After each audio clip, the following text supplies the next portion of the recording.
And then kwenzeka ke bhuti ndiyakhonza ke nangelo xesha, you know, ikhona omnye umhlobo wam ongumfundisi ngoku phaya ecaweni ekuthiwa ngumfundisi uMavakane. Sasikunye phaa eCreech, ithiwa yi-Sunday school, ne? Sasikunye Sunday school. Ebeqala ukuva kwezi veki zipheleleyo ukuba why ndandingazange ndim-invite ekhaya ngexesha sikhonza. Yazi lo meko.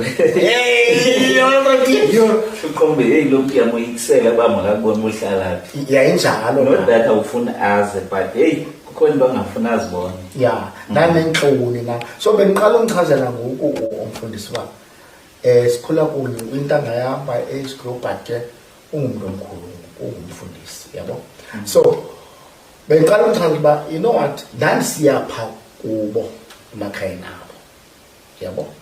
And bonke otshomi bam ndisarawundwe ngabantu abakhulu wena, bangabefundisi almost bonke, yabo. So ndandisiya kumakwabo, right? But mna ndandiyibaleka into yoba baze, because ndandicinga ngela xesha man azabona ihlazo. Yeah, you know, banqanda njani uba mabangayi? Ndayibaleka bhuti landa.